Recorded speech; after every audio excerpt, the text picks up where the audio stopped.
Zyrtarët doganor dhe ekipet mobile doganore zbuluan disa tentativa për kontraband me mallra të ndryshme, si dhe disa tentativa për kontraband të shumave të mëdha të devizave të padeklaruara, konkretisht 13.900 euro, 3 mone dhe një plak ari me pesh rreth 90 gram tek 2 pasagerë që ishin paraqitur për dalje nga shteti në pikën kufitare Tabanoc. Sipas dispozitave ligjore, udhëtarit ju kthyen 10.000 euro, ndërsa 13.900 euro monedat e arit dhe plakat e arit u mbajtën përkohësisht.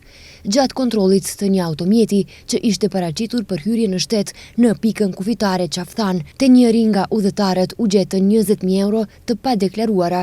Sipas ligjit për veprimtarinë valutore, të njëjtit ju kthyen 10.000 euro, ndërsa pjesa tjetër prej 10.000 eurosh u mbajt përkohësisht. Në dalje nga shteti në pikën kufitare Bogorodic, te 4 udhëtar u gjetën gjithsej 20.000 euro, secili prej tyre mbante nga 5.000 euro, shumë që duhet të deklarohet dhe për të cilën kërkohet vërtetim nga banka ose këmbimorja e autorizuar gjatë nxjerrjes nga shteti.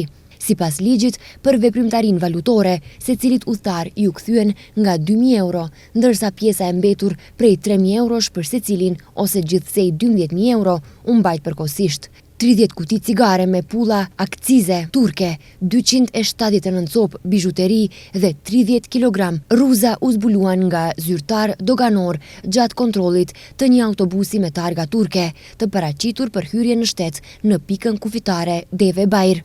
Cigaret u gjetën në një hapësirë të fshehtë të fabrikuar në zonën e pushimit të shoferëve, ndërsa bijuterit u gjetën në një qese të vendosur në bagazhin e autobusit. Vlera e produkteve të padeklaruara është 73.780 denar, ndërsa detyrimet e shmangura doganore arrin në 75.038 denar. 17 shishe me lëng për ineksione për kafsh prej 100 ml dhe 250 ml u gjetën në çantën e një udhëtari, shtetasi huaj me vendbanim të deklaruar në Prilep, i cili ishte paraqitur për hyrje në shtet në pikën kufitare Stenje. Malli u sekuestrua përkohësisht. Në hyrje në pikën kufitare Tabanoc u paraqit një udhëtar me karnet ATA, por gjatë kontrollit nga zyrtarët doganor në hapësirën e bagazhit, mes instrumenteve muzikore të deklaruara, edhe 4 kuti të reja për zërim, një kitar elektrike përdorur dhe një modul i përdorur për bateri elektrike, të cilat nuk ishin të përfshira në karnetin ATA dhe nuk ishin deklaruar nga udhëtari. Në pikën kufitare Tabanoc, sipas udhëzimeve nga Departamenti i Qendrës Doganore të Kujdestarisë, u krye një kontroll i detajuar i një automjeti ku zbuluan 60 litra raki shtëpie.